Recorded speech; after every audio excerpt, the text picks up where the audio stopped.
An ancient treasure map is etched not on paper, but on pure copper. This is the startling reality of the Copper Scroll, a mysterious artifact discovered among the famed Dead Sea Scrolls. It is not a spiritual text, but a stark inventory listing unimaginable wealth in gold and silver, a fortune valued in the billions today. By the end of this journey, you will understand the full, captivating story behind this metallic enigma, from its cryptic clues to the modern hunt for its secrets. Why would anyone go to such lengths to preserve a list of hidden treasure, and what profound purpose was it meant to serve? Do you believe the greatest treasures are the ones we can hold, or the mysteries we are left to solve? The air in that desert cave was thick with the dust of centuries and the quiet thrill of discovery. Scholars carefully lifted ancient ceramic jars, their hands trembling not from the weight, but from the significance of what lay inside. One by one, delicate parchment and papyrus scrolls were revealed, texts that would reshape our understanding of ancient spiritual life. These were the Dead Sea Scrolls, voices from a forgotten world. Then from the same shadows came an object that didn't fit the narrative at all. It wasn't fragile or organic. It was heavy, cold, and green with age, 2 sheets of pure copper, rolled tightly together like a metallic cigar. Amidst a library of sacred words, here was something that spoke a different language entirely, the language of commerce and cold, hard wealth. The immediate question was as practical as the material itself. Why copper? Parchment was the expected medium for important lists. Copper was durable, yes, but also tremendously difficult to inscribe. This choice suggested a message meant to endure far beyond a human lifetime, to outlast papyrus and defy decay. The scrolls couldn't simply be unrolled. The metal was too brittle, too fused by corrosion. Any attempt to force them open would shatter the plates and obliterate the writing forever. The solution was as nerve-wracking as it was ingenious. The scrolls were taken to Manchester, England, where a specialist used a fine saw to carefully cut the rolls into 23 separate strips, like slicing a very precious, very old loaf of bread. It was a calculated risk, but it worked. The text was preserved, and for the first time in 2,000 years, human eyes could read the list that had been sealed in metal. The content was utterly jarring. This was no psalm or prophecy. It was a stark, matter-of-fact inventory. Column after column listed quantities of gold and silver, followed by terse, cryptic instructions for finding it. Hidden beneath a certain cistern, buried in a tomb with a double entrance, concealed under a large stone, the contrast couldn't have been more dramatic. In one corner of the cave, spiritual guidance for the soul. In the other, a literal map for securing a fortune. This duality framed the Copper Scroll's mystery from the very first moment. Was it a historical record, a work of fiction, or a sacred trust of a different kind? The answer would begin with the words now revealed in the cold, cut metal. The choice of copper was a message in itself, a deliberate shout across the centuries. Think of the other scrolls found nearby, written on parchment or papyrus. Those materials were chosen for their relative ease of use, for sharing wisdom and stories within a community or across a generation. But copper was different. Inscribing letters onto metal is a grueling, time-consuming process, requiring a skilled artisan to hammer each character into the soft surface. This was not meant for casual reading or daily reference. This was a document forged for endurance, designed to survive fires, floods, and the relentless decay of time. It was a message in a bottle, but the bottle was made of metal and meant to last millennia. Archaeologists like John Allegro, who was among the first to study the cut strips, immediately recognized this. The durability signaled a practical, urgent purpose. This was not literature, it was a ledger, a set of instructions meant to be acted upon, perhaps long after the original authors were gone. So what was this metallic ledger actually for? The theories are as compelling as the object itself. One prominent idea suggests it was a record of the Jerusalem temple's vast treasury, hidden in the chaotic final days before the Roman siege in the year 70. In this reading, priests or community leaders facing an unstoppable army undertook a desperate, sacred mission to protect their community's wealth from plunder, etching the locations onto a material that would outlast the conflict. Another theory flips the perspective, proposing the scroll is actually a Roman inventory, a list of looted treasure that was itself hidden or lost. Yet a third, more symbolic interpretation wonders if the treasure was never meant to be physical at all, but a metaphorical map for a future spiritual restoration of the community. This fundamental question of purpose, whether the list is a historical record, a military document, or a symbolic promise, defines the entire character of the Copper Scroll. It transforms it from a simple list into a profound artifact of crisis, a snapshot of a community trying to preserve something precious against the tide of history. The metal was the medium, but the true message was one of profound urgency. The frustration of a treasure hunter begins not with a lack of clues, but with clues that are too specific to follow. You hold a map that tells you to walk precisely 65 paces from the large oak tree, but you are standing in a desert where no tree has grown for 1,000 years. This is the exact puzzle presented by the Copper Scroll. Its 64 entries are written with a stark, bureaucratic certainty, each one a tiny masterpiece of maddening obscurity. The text is in Hebrew, but not the classical, literary Hebrew of the other Dead Sea Scrolls. This is a rougher, more colloquial dialect, the kind used in everyday business and administrative lists. It reads like a warehouse manager's final inventory, written in a hurry under immense pressure. Consider just a few of its tantalizing, direct commands. Entry 3 directs searchers to a place called the Ruin that is in the valley. Entry 26 points to the cistern of the man of the temple. The measurements are given in ancient units, cubits for distance and talents for weight, adding another layer of translation for any modern seeker. A talent was a massive amount, roughly 75 pounds of pure silver. When the scroll lists 65 talents of silver, it is describing a physical hoard weighing over 2 tons, a fortune that would be impossible to move quickly or secretly.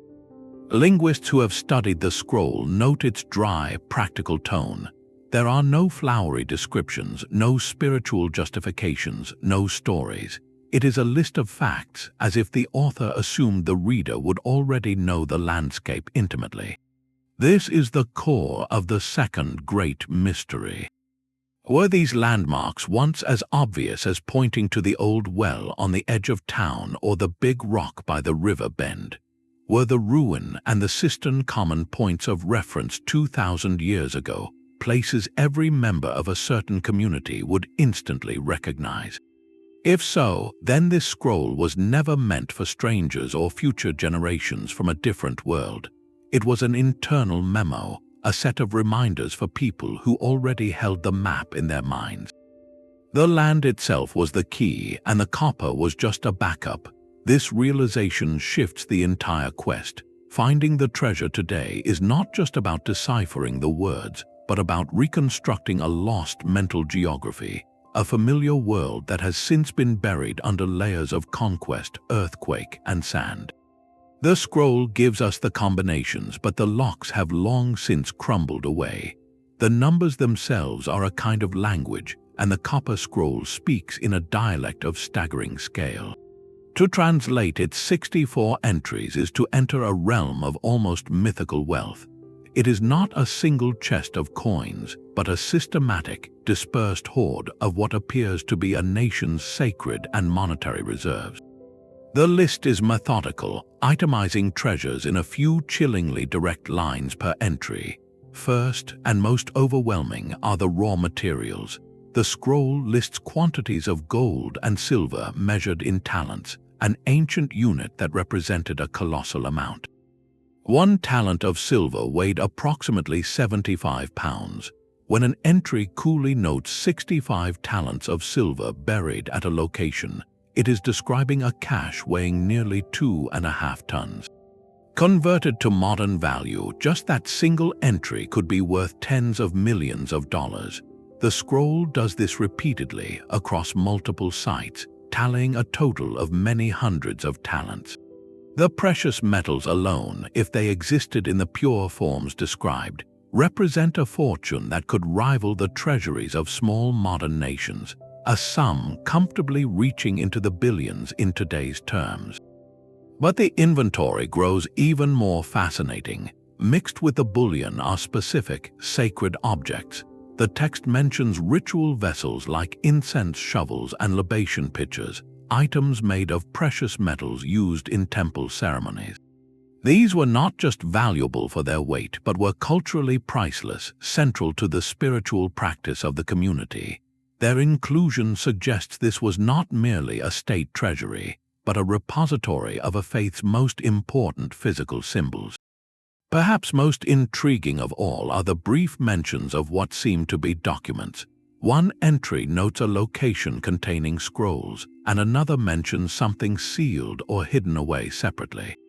This raises a tantalizing possibility. Were these administrative records, or could they have been additional sacred texts hidden alongside the treasure for safekeeping? The sheer, almost bureaucratic detail of the list is what makes it so compelling and so frustrating. It feels too specific to be a fantasy. Who would invent the weight of an incense shovel or the precise number of talents in a cistern unless they were recording something real? Yet this very precision forces a critical question.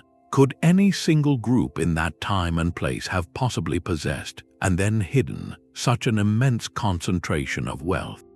The scale challenges our historical understanding, pushing us to wonder if we are looking at a literal map, an aspirational list, or a record of something that was never meant to be recovered by ordinary hands. The treasure's reality hangs in the balance between those meticulous numbers and the silent, empty landscape they were meant to describe. Jerusalem in the 1st century was a city balanced on a knife's edge. The tension between Roman authority and Jewish religious life was a constant hum, and by the year 66, that hum had erupted into a full-scale rebellion. The First Jewish-Roman War was a desperate, brutal conflict, and it is against this backdrop of smoke and chaos that the Copper Scroll's purpose becomes a matter of fierce historical debate. Two powerful theories emerge, each painting a very different picture of the hands that inscribed that metal. The first, and perhaps most romantic, theory points directly to the heart of Jewish spiritual life, the Second Temple. Ancient sources describe the temple in Jerusalem as a repository of immense wealth, filled with donations from across the Jewish world and the lavish gifts of foreign rulers. Its treasury was legendary. When Roman legions finally breached the city's walls in the year 70 and set the temple ablaze, historians of the time recorded that a staggering amount of gold and silver melted and seeped into the very foundations. But what if, in those final desperate days before the siege tightened, a group of priests undertook a secret, sacred mission? Their goal would not have been to save the wealth for themselves, but to preserve it for the future restoration of their faith, to keep the sacred vessels from being desecrated or melted down for Roman coin. This theory frames the Copper Scroll as an act of profound preservation, a holy trust etched in metal to survive the coming fire. The clues some scholars point to are phrases within the scroll itself, like the mention of a tithe vessel and the cryptic reference to the man of the temple, which could be a title for a priestly official. The locations, though obscure to us, seem to radiate outward from Jerusalem, suggesting a hurried operation to disperse the treasure into the surrounding wilderness for safekeeping. The second theory shifts the focus from priests to rebels. The community associated with the Dead Sea Scrolls is often linked to a group deeply dissatisfied with the temple's leadership, and some historians propose the treasure belonged not to the temple, but to a radical faction like the Zealots. In this reading, the copper list is a rebel war chest, the funded logistics of a prolonged conflict against Rome. The wealth could have been collected from taxes, confiscations, or even raids, then hidden in the Judean desert to finance the ongoing struggle. This theory explains the need for extreme secrecy and durability, not as spiritual duty, but as military necessity. The debate between these two ideas, temple treasure or rebel hoard, is ultimately a debate about motive. Was the driving force a sacred act of conservation, a final duty to protect the most holy objects of a civilization? Or was it a strategic, revolutionary act, a practical effort to bankroll a resistance movement?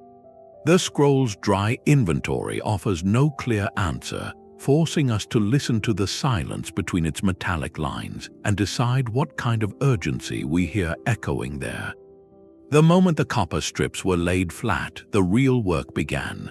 Decoding the copper scroll was not a task for a single scholar in a quiet library. It demanded the skills of a detective, the patience of a linguist, and the daring of an explorer. This was a puzzle that would attract a global community of thinkers, from esteemed academics to passionate amateurs, all drawn to the siren call of those cryptic lines.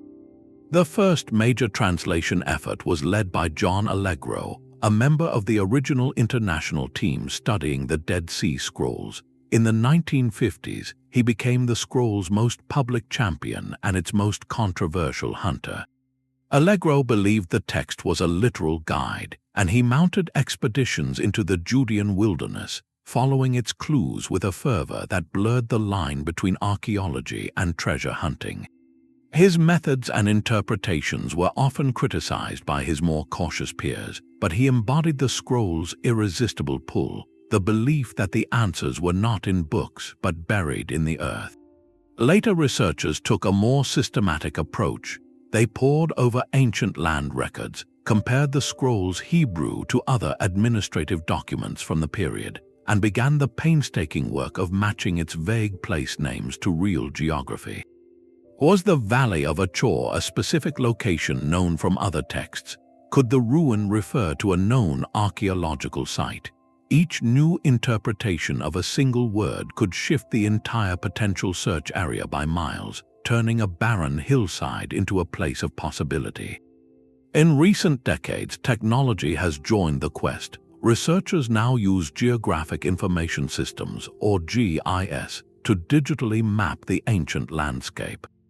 They can overlay historical data, topography, and known settlement patterns, creating a virtual model of the world as it might have looked 2,000 years ago. This allows them to test theories with a new kind of precision, asking questions like, if you were fleeing Jerusalem with a heavy load of treasure, which routes would be passable?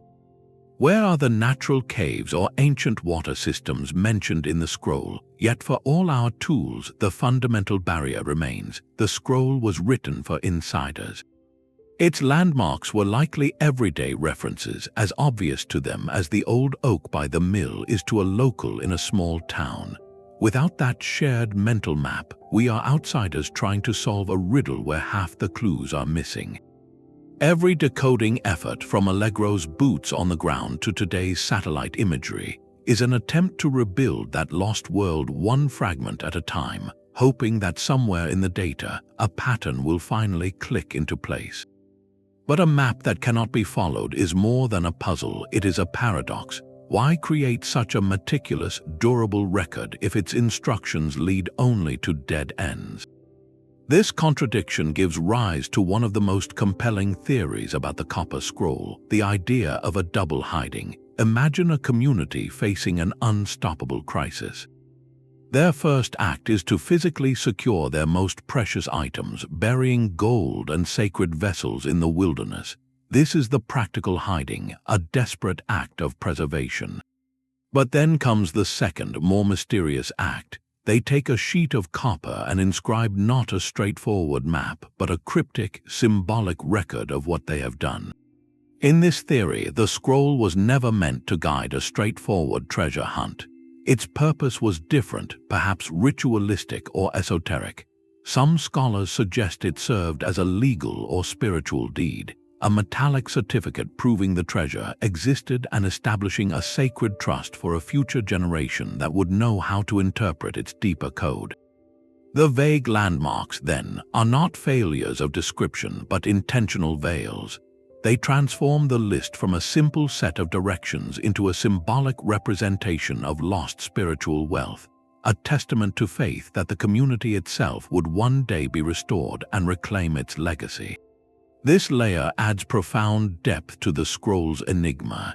It asks us to consider whether the greatest value of the copper was in the metal itself or in the act of its creation. Was the physical treasure almost secondary, while the true purpose was to forge an unbreakable covenant with the future, a promise etched in a material that would outlive empires? This theory does not dismiss the treasure's reality, but reframes its entire context. The hunt becomes not just an archaeological pursuit, but a search for a lost key to a forgotten language of symbols, where every measurement and place name might hold a second, hidden meaning waiting for the right mind to unlock it. The hunt for the Copper Scroll's treasure would not stay confined to scholarly journals. It demanded action, and one man answered that call with a zeal that would define the early era of its pursuit.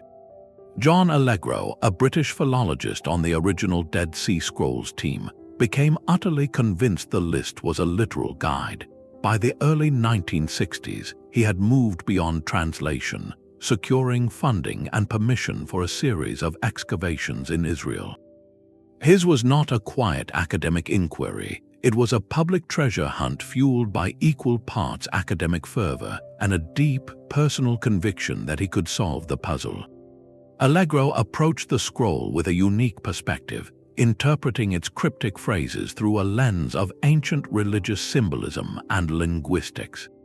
He believed place names like the ruin in the valley or references to water systems were not vague, but precise clues pointing to specific, identifiable locations around Jerusalem. One of his primary targets was the ancient pool of Siloam, a historic water reservoir in Jerusalem. His reasoning was intricate, tying the scroll's wording to historical events and ceremonial practices associated with water and purification. To Allegro, it was a perfect hiding place, significant both practically and symbolically.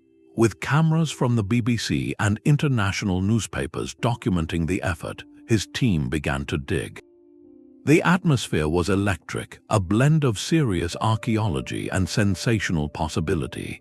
Each swing of the pickaxe felt charged with the potential for a historic discovery. Yet, as the excavations deepened around the pool of Siloam and other sites, no chests of gold or silver emerged from the earth. The teams found ancient pottery, rubble, and the expected layers of history, but not a single talent of the described treasure. The outcome was a profound disappointment, and Allegro's methods drew sharp criticism from his academic colleagues. Many deemed his interpretation speculative and his public approach reckless, arguing that he had crossed a line from historian to prospector, potentially damaging archaeological sites in pursuit of a fantasy. His reputation suffered, and the mainstream scholarly community largely distanced itself from his quest. Yet, to dismiss John Allegro's work entirely is to miss its lasting significance. However controversial, his expeditions did something vital. They moved the Copper Scroll from the page to the landscape. He pioneered the field of active Copper Scroll exploration, demonstrating the immense practical challenges of matching text to terrain. His lack of findings was, in itself, a critical piece of data. It proved that the scroll's clues were not easily deciphered with a straightforward reading, forcing future researchers to consider more complex interpretations like coded language or symbolic meaning. Allegro's quest, for all its drama, highlighted the core dilemma. The map was clear, but the world it mapped had vanished. The Copper Scroll's mystery deepens when we consider its neighbors on that cave shelf. It was not found alone, but among one of the most significant spiritual libraries ever discovered, the Dead Sea Scrolls. This collection, painstakingly copied and preserved by a devout community often linked to the Essenes, contains biblical texts, hymns, rules for communal living, and profound theological commentaries. These scrolls speak of purity, prayer, and preparation for a divine judgment. They are the writings of a group that many historians believe lived a simple, ascetic life, deliberately separate from the material wealth and political corruption of Jerusalem. And then, right beside them, sits this heavy metal ledger listing tons of gold and silver. The contrast is so jarring it feels intentional. It is like finding a detailed bank statement tucked into the pages of a monk's personal book of prayers. This placement creates the scroll's fifth great mystery, the mystery of context. Why is it here? One immediate theory is practical safekeeping. Perhaps during the turmoil of the revolt, someone from outside the community, maybe a priest from Jerusalem or a rebel commander, entrusted this crucial metallic record to the people at Qumran for protection. The desert caves were known repositories, and the community's remote location offered security. In this scenario, the copper scroll was a separate item, a secret deposit box left with reliable custodians who may not have even fully understood its contents. Its presence among the religious scrolls was simply a matter of convenience and safety, but another, more provocative possibility suggests a deeper connection. What if the Qumran community itself was involved? While their writings emphasize spiritual poverty, they were not necessarily destitute. They were a functioning society with needs and resources. Some scholars point to passages in their own texts that discuss the proper hiding of community property and the coming of a time when the righteous would reclaim wealth from the wicked.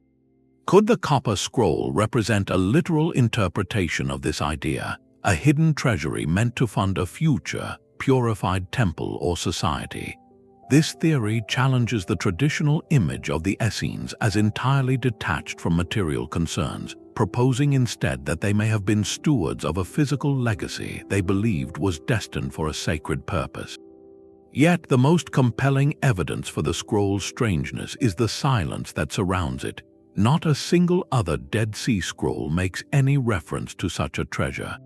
There are no prayers for its safety, no rules for its guardians, no prophetic visions of its recovery. In a library that documents so much of the community's inner life and outer conflicts, this staggering inventory of wealth goes entirely unmentioned. It is a stunning outlier, a single, loud note that doesn't belong to the symphony around it.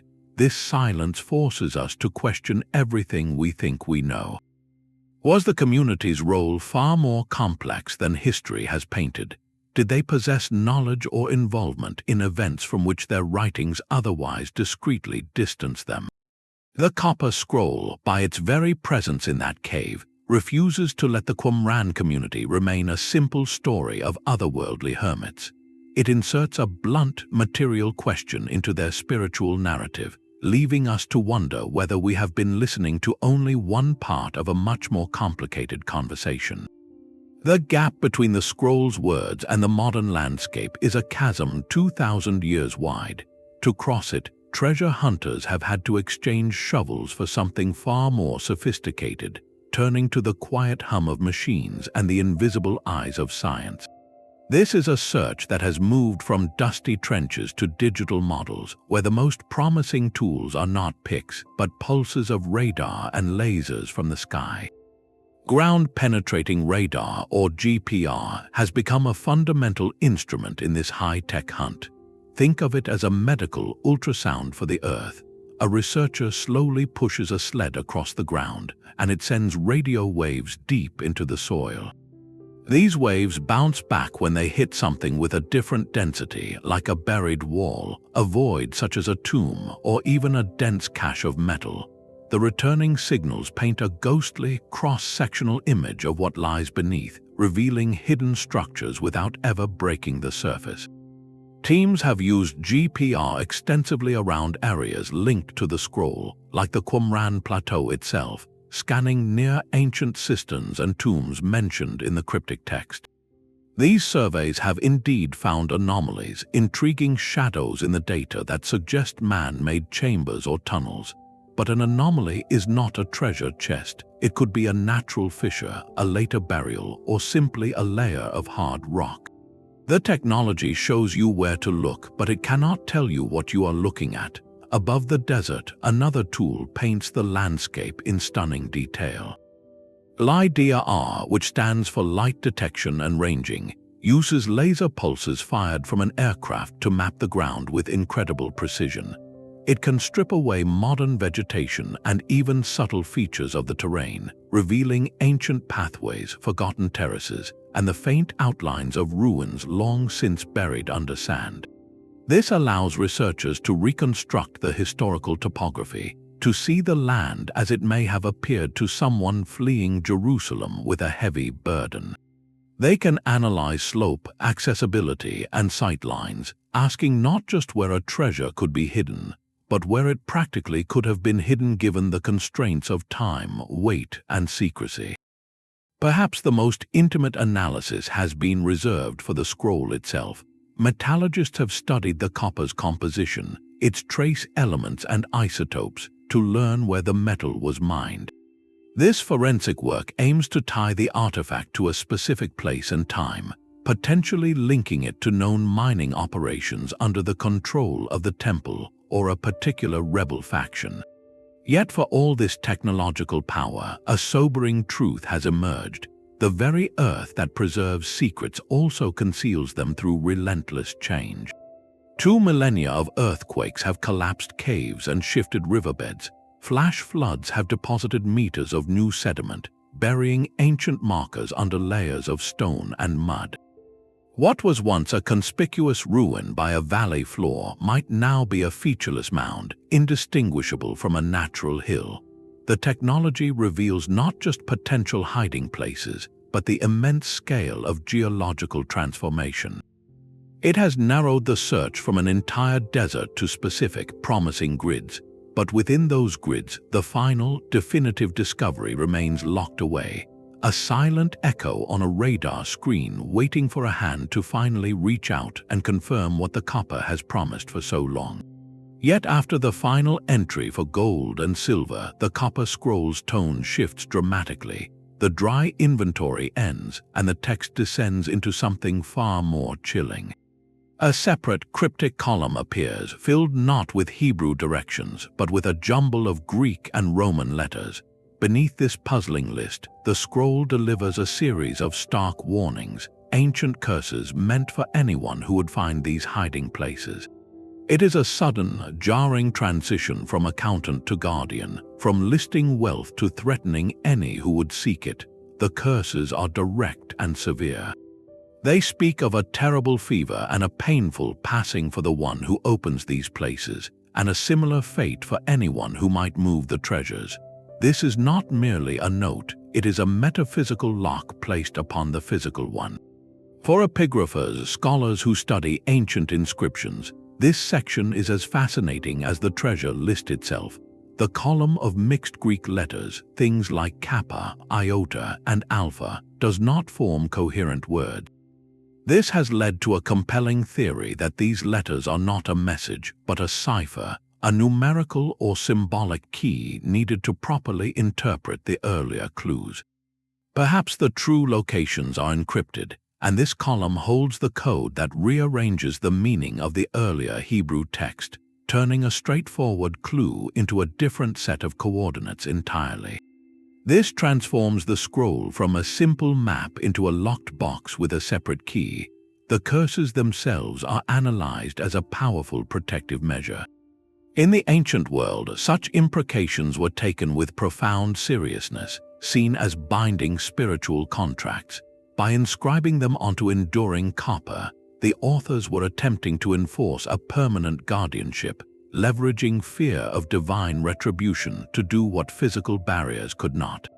This suggests the treasure was not merely valuable but sacred. Its protection was a solemn duty that extended beyond the lifetimes of its hiders, a duty they believed would be enforced by higher powers. So what are we to make of this ominous conclusion? Were the curses a genuine spiritual deterrent, a standard ritual formula for protecting important deposits, or a brilliant final layer of psychological misdirection? A potential thief, having deciphered the list, would then be confronted with a warning of a horrific end, perhaps enough to make them abandon the search even if they stood at the right cave entrance. This final mystery reframes the entire document. It is no longer just a list of where things are, but a complex artifact of intention, blending logistics, secrecy, and sacred fear. The copper was meant to preserve the information, but the curses were meant to protect the treasure from the information itself. In the silent desert, the scroll does not just whisper of gold, it whispers a warning that has echoed for 2,000 years, leaving us to wonder if the greatest protection for a secret is not a hidden location, but a well-placed fear. The stark ruins of Qumran stand as a monument to simplicity against the harsh Judean landscape. This isolated settlement, with its ritual baths, scriptorium, and communal dining hall, is almost universally linked to the Essenes, a Jewish sect described by ancient historians as living a life of devout poverty, communal sharing, and ritual purity. They are the presumed authors and custodians of the spiritual Dead Sea Scrolls. To place the copper scroll within these austere walls creates a profound and unsettling contradiction. How does a community that renounced personal wealth become the guardian of a list detailing unimaginable riches? The archaeology of Qumran itself offers no clear vaults or storehouses for bullion. The finds are humble pottery, inkwells, and the remains of a simple, disciplined life.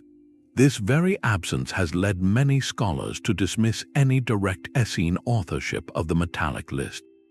The scroll, they argue, is a foreign object, a separate deposit entrusted to them for safekeeping precisely because of their reputation for honesty and their remote, secure location. In this view, the Essenes were not the treasure's owners but its secret bankers, a neutral party in a time of chaos. Yet other researchers point to subtler clues that suggest a more complex relationship. The Essenes were not merely hermits, they were a highly organized society with strict rules and a deep engagement with scripture, including texts that speak of a final war between the forces of light and darkness. Some of their own scrolls discuss the concept of a hidden treasure of truth and the eventual triumph of the righteous, who would reclaim what was rightfully theirs. Could the copper scroll represent a literal, physical dimension to this spiritual prophecy? Perhaps the community saw themselves not as owners, but as temporary stewards of a sacred trust, wealth that belonged to God and was meant for the future restoration of a purified Israel. This theory transforms the scroll from a secular map into an article of faith, its burial an act of eschatological preparation. The theological conflict is undeniable. A group devoted to otherworldly goals becomes the curator of a starkly worldly document. This tension forces us to re-examine the very nature of the Qumran community. Were they purely ascetic visionaries, or might they have played a more pragmatic, even secretive role in the turbulent politics of their era? The copper scroll, by its mere presence in their domain, refuses to let their story be one of simple piety.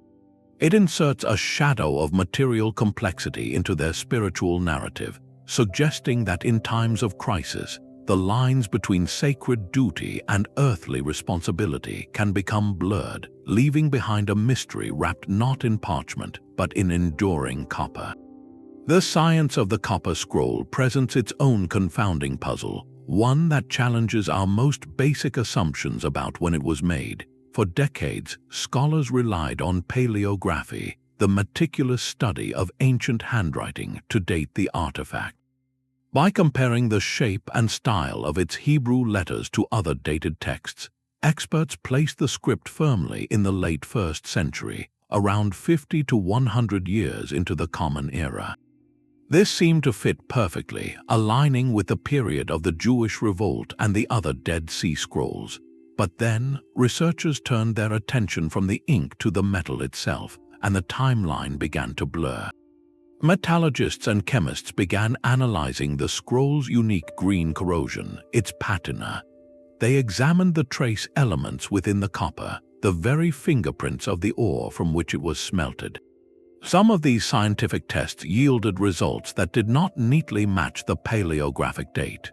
Certain analyses of the corrosion layers suggested a different rate of aging, potentially indicating the scroll could be centuries older, or in some interpretations, even slightly younger than the writing style implies. This creates a startling seventh mystery, a conflict between the story told by the script and the story told by the science. How can the handwriting and the material seem to disagree? One explanation lies in the unique conditions of the Qumran cave. The microclimate there, with its specific humidity and mineral content in the air and soil, could have affected the copper's corrosion in unusual ways, perhaps accelerating or slowing the natural patina process compared to metal stored elsewhere. This means the green crust on the scroll might not be a reliable clock. Furthermore, the composition analysis is a detective story in itself. If the copper's trace elements point to mines that were not in use during the 1st century, it could suggest the metal itself was older, perhaps salvaged from a much earlier object and then reworked into a scroll for this urgent purpose. Conversely, if the metallurgy seems to match later Roman practices, it raises the provocative question of whether the scroll could be a later creation, though this is a minority view. This scientific discrepancy forces us to confront fundamental questions about the scroll's journey. Is it a contemporary document from the crisis of the Revolt, or could it be a copy of a far older list transcribed onto new metal? The debate touches on the very authenticity and placement of the document in history.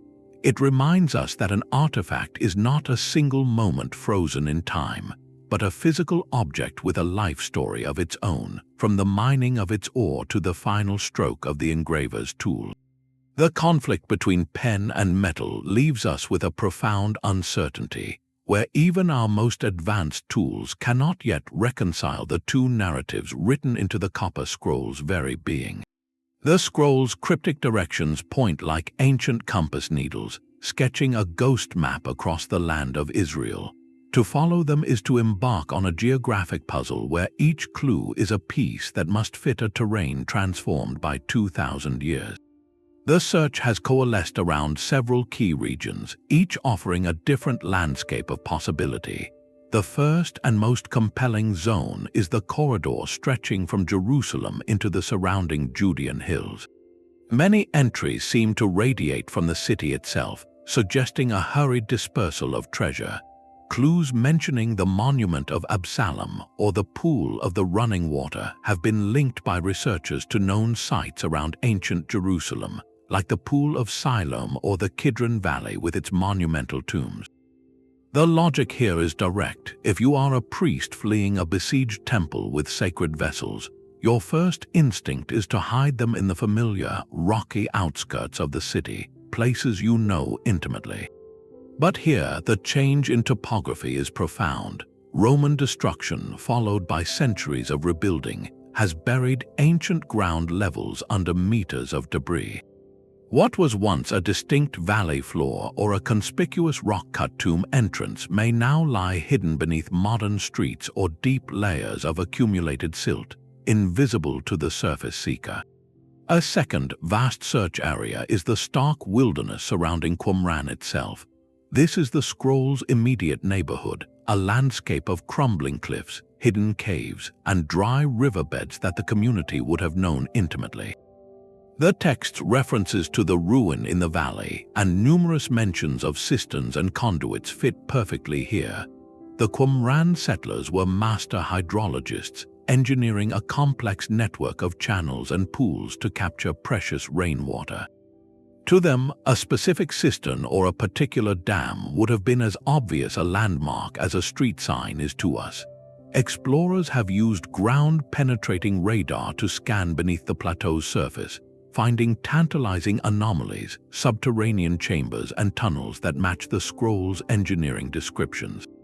Yet the desert is deceitful. Flash floods over centuries have filled canyons with new sediment, smoothing over contours and burying the bases of cliffs. A hiding place described as at the head of the water channel might now be sealed under 10 feet of stone and gravel, its entrance lost to natural time. Further afield, some interpretations point to much more distant locations, like Mount Gerizim in Samaria. This mountain is sacred to the Samaritan people, and a few cryptic phrases in the scroll have been linked by certain linguists to Samaritan terminology or historical events. This theory suggests the treasure might not be Jewish at all, but could represent Samaritan temple wealth hidden during their own periods of conflict. It expands the map dramatically, suggesting the scroll could be a record of a different community's crisis entirely. Then there are the clues that simply defy any certain placement. References to a tomb with a double entrance or a courtyard of the peristyle house describe architectural features common across the ancient world. Without a specific geographic anchor, they are needles in a continental haystack. Each of these regions, from Jerusalem's hills to distant mountains, represents a different reading of the same enigmatic text.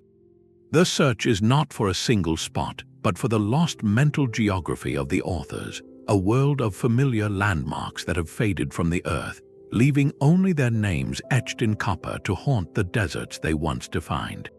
But perhaps the most profound protection for a secret is not a curse but a copy. This leads us to the Copper Scroll's eighth mystery, a theory that redefines its very purpose. What if the heavy, green artifact we possess is not the original record, but a deliberate duplicate? Ancient administrations, especially those managing vast resources like a temple or state treasury, understood the fragility of important records. It was common practice to create multiple copies of vital documents on different materials, storing them in separate, secure locations. This was a failsafe against loss, fire, or theft. If the Copper Scroll is such a copy, then its stark, abbreviated nature makes a new kind of sense. Its cryptic clues were never meant to stand alone. They were written for someone who already possessed the master key, perhaps a more detailed ledger on parchment, or even a verbal tradition passed down through a trusted few. The copper version was the backup, etched in a durable medium to survive as a last resort, a set of prompts for a memory that was supposed to endure. This theory takes an even more intriguing turn when we consider the materials mentioned within the scroll itself. Alongside the listings of hidden gold and silver, the text briefly notes two other scrolls being concealed, one with additional explanations. Some researchers, like the late scholar Judah Lefkowitz, have suggested a breathtaking possibility. Could there have been a second copy of the treasure map itself, but inscribed on a sheet of silver or even gold? Such a precious duplicate would have been an object of immense symbolic value, perhaps kept by a high priest or community leader as the primary record, while the copper version was hidden as a safeguard. In this scenario, the copper list we have is the decoy, the less precious but more durable version, meant to be found if the primary repository was lost. Its very existence implies a hierarchy of knowledge and a sophisticated system of information security. The implications are staggering. If true, it means the map we have been trying to decipher for decades is inherently incomplete. It is like finding only the appendix of a great novel, the glossary of terms without the story that gives them meaning. Each terse entry, the ruin in the valley, the tomb with the double entrance, was a shorthand reference to a fuller description held elsewhere. This explains why the clues feel so maddeningly obvious to the author yet so impenetrable to us. We are reading the footnotes without the main text. The loss of that other copy, whether to time, conflict, or deliberate destruction, would mean the true context of the treasure is gone forever. The copper in our hands is then a silent witness to a much larger, more elaborate plan of preservation that we can only glimpse in fragments, a ghost of a system designed to outlast catastrophe, but which ultimately could not survive the total erasure of the world that created it. The Roman conquest of Jerusalem was not just a military victory, it was an act of systematic erasure. In the year 70, after a brutal siege, legions under the future Emperor Titus broke through the city's final defenses. The Great Temple, the spiritual and financial heart of Jewish life, was set ablaze. Ancient historians, most notably the Jewish scholar Josephus who witnessed the events, describe a scene of unimaginable chaos and deliberate plunder. The Roman army was a machine designed not only to conquer but to extract wealth, and the treasures of Jerusalem represented the ultimate prize. To understand the fate of any hidden treasure, we must first confront what the Romans openly took. Josephus provides a meticulous account, listing the magnificent ritual objects carried off: the solid gold table for the showbread, the ornate menorah, the silver trumpets. This loot was not hidden away, it was paraded through the streets of Rome in Titus's triumphal procession, a public spectacle of subjugation. The memory of that parade was etched in stone, literally, on the Arch of Titus, which still stands in the Roman Forum today. Its carved reliefs clearly show soldiers carrying the menorah and other sacred vessels, a permanent imperial receipt for plunder taken. This historical record creates a critical framework for the Copper Scroll. If the Romans so publicly displayed these most holy items, what does that say about the scroll's list? It forces a pivotal question. Does the scroll represent wealth the Romans never found, a portion of the treasury successfully hidden before the final collapse? Or does it perhaps catalogue a separate, even greater hoard that was never kept in the main temple sanctum, wealth that was always meant to be secret? The Roman practice of looting was thorough and bureaucratic. They would have inventoried the main treasury. The fact that the most iconic items appear on the Arch of Titus suggests they captured the known central wealth. This makes the theory of a last-minute hiding by temple priests more compelling. Facing certain defeat, a faction may have acted to rescue not the large ceremonial objects, which were too conspicuous, but the bulk reserves of gold and silver bullion, the tithes and donations stored in the treasury chambers. This material, while astronomically valuable, was fungible, not instantly recognizable as temple property. It could be melted down and used to rebuild a future community. So we are left weighing historical accounts against a metallic whisper. Josephus tells us what was lost to Rome. The Copper Scroll hints at what might have been saved from Rome. The gap between those two narratives is where the treasure's ghost resides. It asks us to consider whether the true triumph in that devastating year was not the public victory celebrated on a Roman arch, but a secret, successful act of preservation, a final duty performed in the smoke and shadows before the walls finally fell. The weight of all that gold pulls in one direction, but the silence of the desert whispers another. This brings us to the Copper Scroll's ninth and perhaps most profound mystery, a philosophical fork in the road. Are we reading a literal map to physical wealth, or is this list an elaborate metaphor, its true treasure never meant to be dug from the earth? The literal interpretation has driven expeditions and fueled dreams for decades. The numbers are too precise, the material too durable to easily dismiss as fantasy. Yet, a significant school of thought, particularly among theologians and scholars of ancient texts, argues we have been reading it all wrong. They propose that the tons of gold and silver are symbolic, representing the immeasurable value of spiritual knowledge or divine law.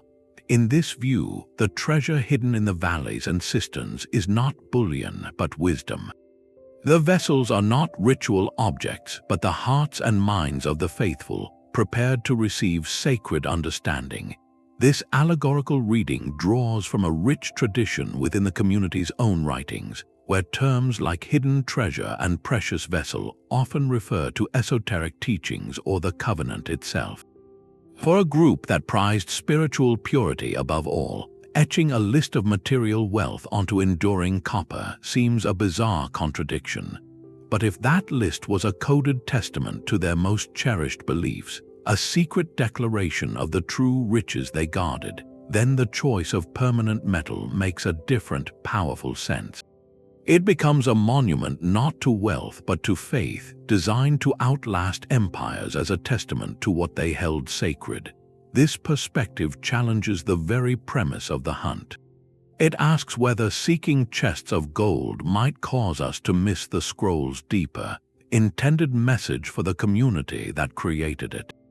Was the act of inscribing and hiding this document itself the sacred ritual, a way of physically committing their spiritual values to the safekeeping of the earth? The landscape then becomes not a hiding place but a symbolic text, with each location representing a facet of their theology. This dilemma leaves us with a haunting choice. Do we follow the clues to a potential fortune, or do we follow the symbolism to a lost worldview? Perhaps the scroll's greatest trick is that it forces this question upon everyone who encounters it, making us define what we consider treasure before we even begin to look. A retired police officer from Oklahoma brought a detective's eye to the ancient mystery. Jim Barfield, after a career built on solving puzzles and following evidence, encountered the copper scroll and saw not a spiritual allegory, but a cold case file waiting to be reopened. His approach was methodical, bypassing the traditional academic debates to focus on the scroll's physical and environmental clues. He zeroed in on the repeated mentions of water systems, conduits, and specific types of soil. To Barfield, these weren't vague references, they were forensic details. His breakthrough hypothesis came from cross-referencing the scroll's descriptions with geological surveys and historical records of ancient mining. He concluded that many of the key landmarks were not in Israel at all, but across the Jordan River in modern-day Jordan. He focused on an area known for its extensive copper and iron mines from antiquity, a place called the Wadi al-Guwaib. His reasoning was compelling. If the scroll listed treasures of metal, perhaps it was hidden near the very sources of that metal, in a region controlled by the Nabateans, who had a historical alliance with Jewish factions during the revolt against Rome. This was a radical shift in the search's geography. Barfield's work gained enough traction to form the basis of the Copper Scroll Project, a collaborative effort that brought together investors, researchers, and even satellite imaging specialists. He partnered with respected archaeologists in Jordan, securing permits for non-invasive surveys. Using ground-penetrating radar and electrical resistivity tomography, they scanned areas around ancient smelting sites and Nabatean water channels, looking for the man-made anomalies described in the metallic text. The project represented a new phase in the hunt, blending historical deduction with corporate-level exploration. For a time, optimism ran high. The data showed promising subsurface structures. Yet, like every chapter in this story, the promise remained unfulfilled. Excavations to confirm the findings faced daunting logistical and bureaucratic hurdles. The precise spots guarded by the scroll's cryptic language held their silence. Barfield's quest, still ongoing, embodies the very essence of the Copper Scroll's allure. It demonstrates how a single determined individual, armed with a fresh perspective and modern tools, can reanimate a 2,000-year-old enigma. His story personalizes the relentless cycle of hope and frustration, where a clear hypothesis meets the immense, stubborn reality of the past. It proves that the scroll continues to function exactly as intended, not by revealing its secret, but by compelling new generations to look, to dig, and to wonder. The mystery of the Copper Scroll could never be contained within a scholar's study. Its potent blend of ancient scripture and buried gold proved irresistible, sparking a journey from academic journals straight into the heart of popular culture. It became a modern legend, a template for adventure that writers, filmmakers, and game designers recognized instantly. In the world of fiction, the scroll is often the ultimate MacGuffin, the cryptic object that sets entire plots in motion. Thriller novels place it at the center of international conspiracies, where modern-day protagonists race against shadowy organizations to decode its clues, blending historical fact with fictional espionage. These stories tap directly into the scroll's authentic aura, using its real-life obscurity as a springboard for tales of danger and discovery. The document's transition to the screen was inevitable. Countless documentaries have been produced, each framing the enigma through a different lens. Some focus on the archaeological detective work, following teams like Jim Barfield's as they employ radar and satellite imagery. Others explore the theological debates, weighing the literal against the symbolic. The scroll's visual appeal is undeniable, the camera lingering on the green, cut strips of metal, making the ancient text feel both tangible and profoundly alien. This visual storytelling brings the abstract mystery into living rooms, making armchair explorers of us all. Perhaps its most surprising home is within the interactive world of video games. Here, the Copper Scroll becomes more than a story, it becomes a challenge. Game designers craft entire digital landscapes based on its clues, allowing players to virtually explore the Judean desert, solve linguistic puzzles, and experience the thrill of the hunt firsthand. These games often take creative liberties, adding supernatural elements or action-packed sequences, but they always root themselves in the scroll's core allure, the promise of a secret waiting to be uncovered. This cultural journey reveals something fundamental about the artifact. By inspiring both serious documentaries and blockbuster adventures, the Copper Scroll bridges a rare gap. It satisfies our intellectual curiosity while simultaneously feeding our innate love for a good treasure map. It proves that some historical mysteries are so potent, they cease to belong solely to historians. They become shared stories, modern myths that allow every new generation to wonder, what if I could be the one to finally solve it? The scroll's greatest legacy may not be the treasure it lists, but the endless adventure it inspires. The final question hangs in the air, as heavy as the copper itself. Does the treasure still exist? After 2,000 years of wars, earthquakes, and countless generations walking the earth, could tons of gold and silver possibly remain hidden, untouched, and waiting? This is the scroll's ultimate mystery, and the answer lies somewhere between three stark possibilities. The first is the most disheartening for any treasure hunter. Perhaps the Horde was found and looted long ago, in antiquity itself. If the locations were known to a small group, that knowledge could have died with them in the chaos of the Revolt, or the treasures could have been quietly retrieved by later generations who left no historical record.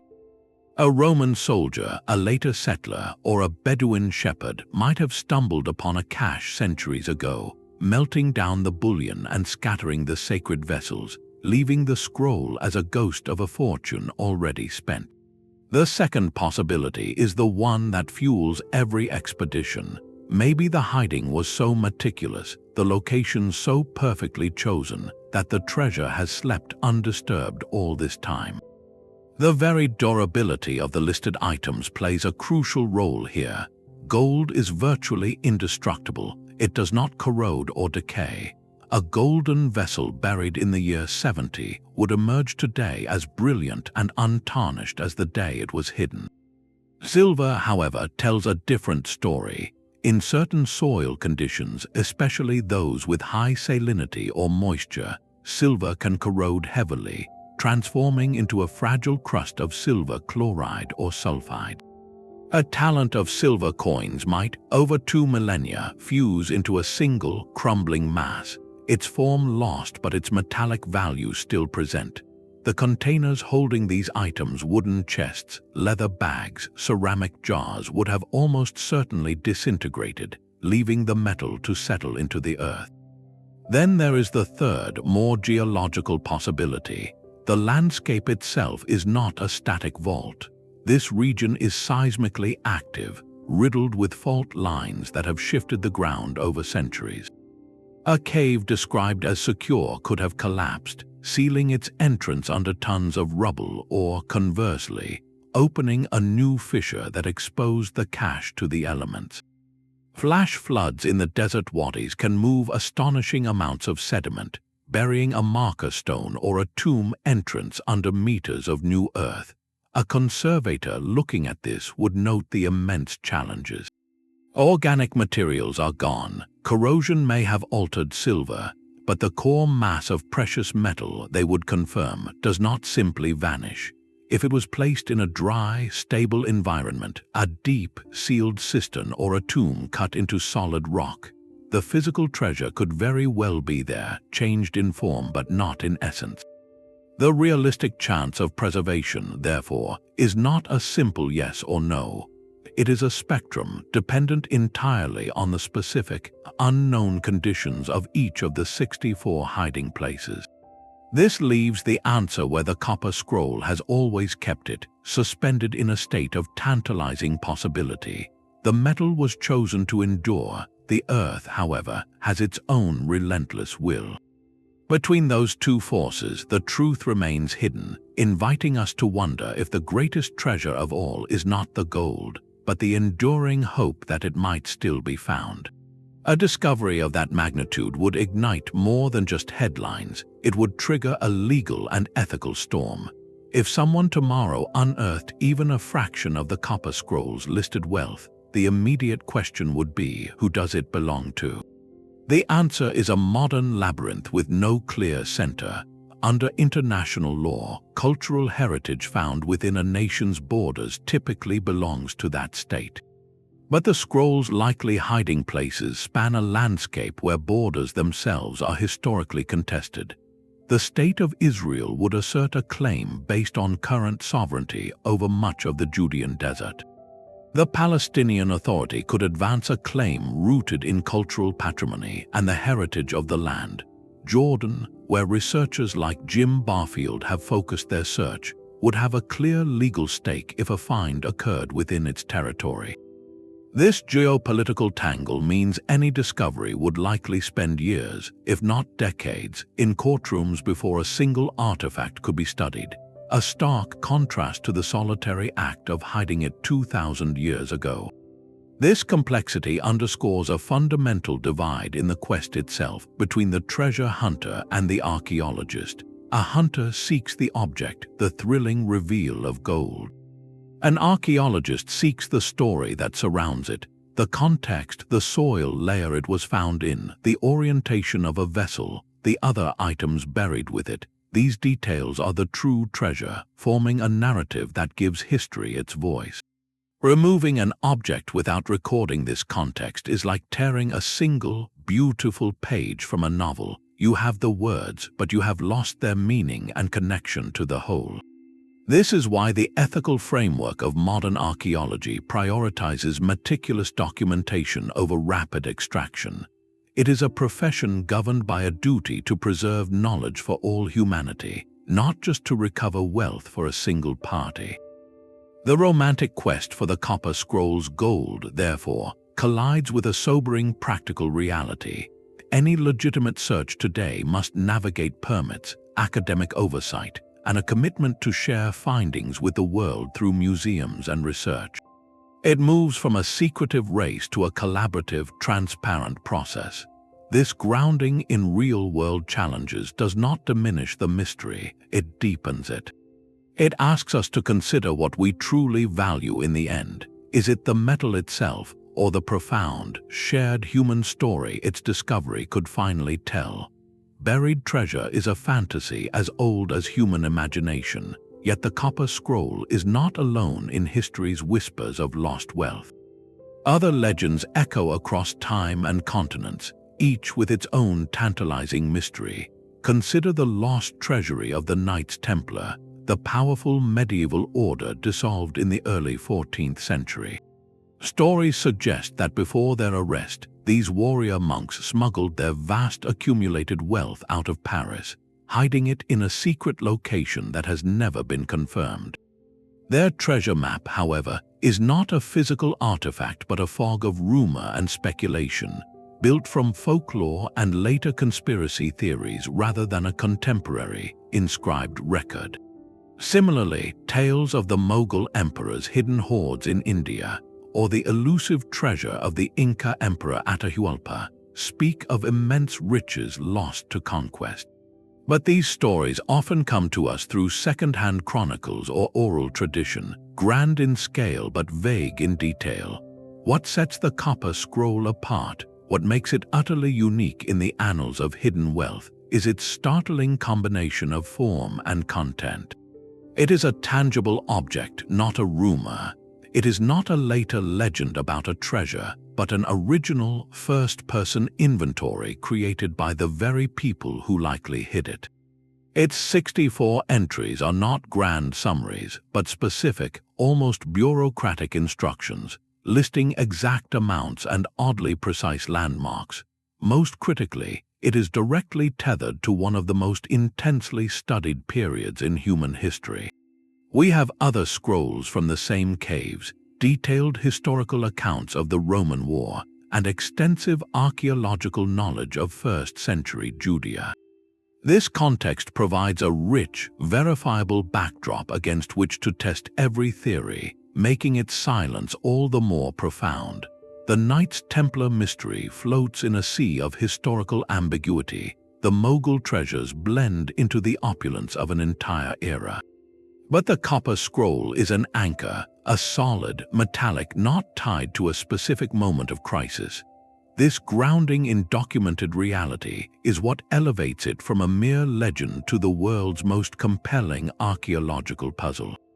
We are not chasing a ghost story, we are holding the map, and that makes the empty earth beneath our feet the greatest mystery of all. The search for this ancient fortune is no longer just a story of shovels and dusty maps. It is evolving into a digital puzzle where the next breakthrough might come not from a trench in the desert, but from a line of code or a pixel on a screen. A new generation of researchers is approaching the copper scroll with tools its authors could never have conceived, viewing its cryptic text as a dataset waiting to be cracked. Artificial intelligence, or AI, is being trained to analyze the scroll's language with a new kind of patience. These systems can scan the Hebrew script for hidden patterns, repetitions, or linguistic structures that might elude even the most dedicated human scholar. Could certain words be placeholders in a numerical cipher?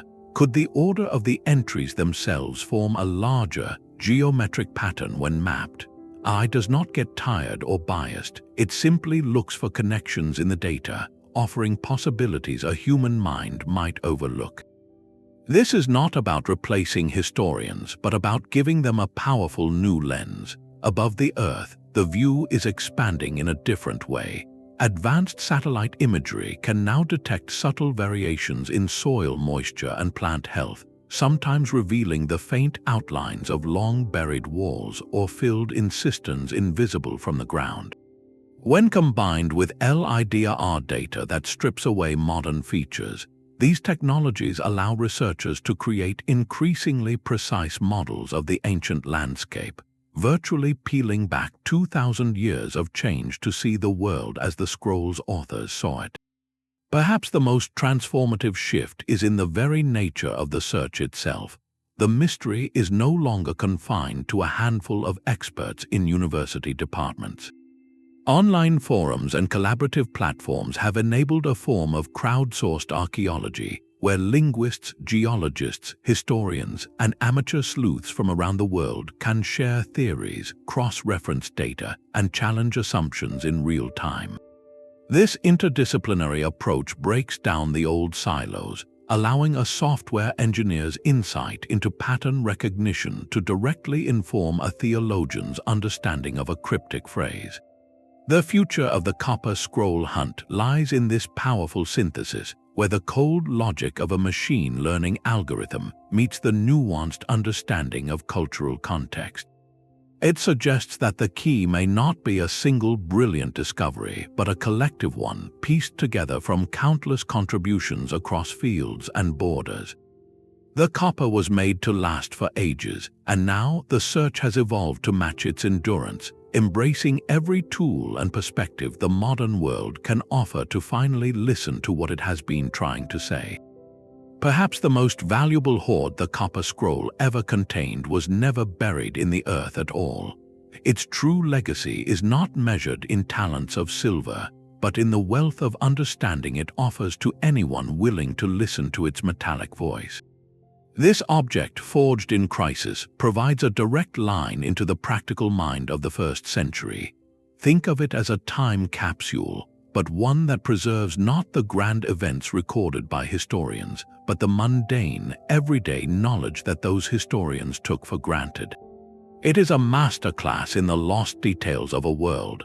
Through its terse entries, we gain an intimate view of the ancient landscape. Its references to valleys, ruins, tombs, and cisterns sketch a mental map of Judea, revealing which landmarks were so universally recognized they needed no further description.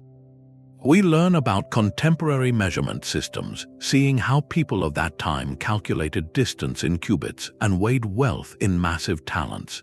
Most strikingly, we hear the living, administrative language of the period, a rougher, more direct Hebrew used for record-keeping, distinct from the literary language of Scripture. This linguistic snapshot is priceless, offering clues about dialect, spelling, and bureaucratic conventions that no other source provides with such immediacy.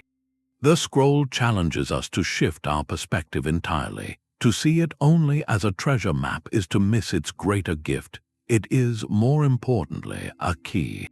A key to understanding the logistical thinking, the geographical awareness, and the urgent priorities of a community facing an existential threat.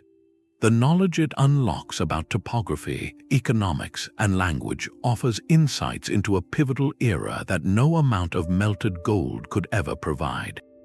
The bullion it lists, if found, would be a spectacular relic, but the scroll itself is an irreplaceable artifact of human behavior, a permanent record of how people act when they believe everything they value is about to be lost. That revelation, etched in enduring copper, is the treasure that has already been found, waiting not in a cave but in the careful study of its every word. The copper scroll's journey from a dusty desert cave to a climate-controlled display case is a story of preservation in itself. For anyone whose imagination has been captured by its mystery, seeing the actual artifact is a powerful experience, and today, that opportunity awaits in the modern city of Amman, Jordan. The scroll has found its permanent home in the Jordan Museum, a state-of-the-art institution dedicated to the nation's rich cultural heritage. After its delicate cutting in Manchester and decades of study, the scroll was carefully conserved and prepared for public exhibition. It now rests securely behind glass, its 23 separate strips laid out for visitors to examine. The green patina of the copper is clearly visible, a testament to its 2,000 years in the cave, and the careful hammer marks of the ancient scribe can be seen in the precise rows of Hebrew text. The museum's presentation does more than just show the object, it provides crucial context. Informative panels explain the scroll's discovery among the Dead Sea Scrolls and outline the major theories about its purpose, from hidden temple treasure to rebel inventory. It is often displayed alongside replicas of other Dead Sea Scrolls and artifacts from the Qumran community, visually emphasizing its unique and puzzling place within that collection. This setting allows you to appreciate its physical reality, its weight and craftsmanship in a way photographs cannot convey. Standing before it, you are not just looking at a historical relic, you are facing the very source of the enigma, the tangible object that has fueled decades of global speculation and adventure. A visit to see it becomes a personal connection to the story, a chance to quietly contemplate the hands that inscribed it and the secret it has kept for so long. For those planning this pilgrimage, the Jordan Museum offers a profound encounter, placing you directly in the presence of one of history's most captivating and enduring puzzles. 2,000 years later, the copper scroll still refuses to surrender its secrets. Its physical presence is undeniable, yet the most fundamental questions about its existence remain locked in scholarly debate, each one a doorway to a different interpretation of the past. Who actually held the stylus that hammered this list into the soft metal? Was it a panicked priest, a meticulous rebel quartermaster, or a scribe from the Qumran community itself? The scroll offers no signature, no title, just the workmanlike script of someone performing an urgent duty. This anonymity is its first great silence. Equally mysterious is the intended reader. The clues are written with a frustrating assumption of prior knowledge, pointing to landmarks that would have been obvious only to a specific group of people. This suggests the scroll was an internal document, a set of reminders for initiates who already carried a mental map of the territory. For us, this creates a profound disconnect, like finding a set of house keys without any address. Then there is the puzzle of translation itself. While the Hebrew words are clear, their precise meanings in this specific context are not. Does a phrase like the ruin in the valley refer to a well-known archaeological site, or is it a coded term for a location known only to a secretive few? Modern scholars can agree on what the letters spell, but they often passionately disagree on what those words actually signify on the ground. This leads directly to the ultimate, unresolved question of purpose. Was this a practical salvage operation to save a nation's wealth, a symbolic record of spiritual treasures, or perhaps a complex blend of both? The scroll's dry inventory seems to argue for a literal reading, while its placement among deeply spiritual texts and its ominous curses suggest a layer of sacred intention. These are not failures of research, but the very engines that drive the inquiry forward. Each new theory, each fresh archaeological survey, is an attempt to answer one of these core riddles. The enduring debate is not a sign that the mystery is unsolvable, but proof of its incredible depth and its power to captivate the human mind across generations. In a strange way, the value of the copper scroll has multiplied precisely because it withholds a final answer, fostering a continuous, global conversation between the past and the present, where the search for understanding becomes its own kind of treasure. The copper scroll endures as a captivating paradox, an intensely practical list that yields only philosophical questions. We have journeyed from its discovery in a desert cave to the high-tech searches of today, exploring theories from sacred temple wealth to hidden rebel caches. We have weighed the literal against the symbolic, the priestly mission against the military strategy. Yet after all this, the ground remains silent and the metal holds its tongue. While its described billions in treasure remain unfound, the scroll has bestowed upon us a far richer prize, a perpetual mystery. It challenges our deepest assumptions about what we value, how we preserve our legacy, and the lengths we will go to protect what matters most when the world is falling apart. This object, forged in urgency, now asks us to slow down and think. Is the greatest wealth something you can weigh, or is it the story, the secret, the unending quest for understanding? Let this be an open invitation to your own curiosity. After everything we have explored together, what do you believe is the truth behind the copper scroll? Do you think it is a literal map waiting for the right key, a sacred metaphor, or something else entirely? Share your theories in the comments below and subscribe to join us as we continue to unravel history's greatest enigmas.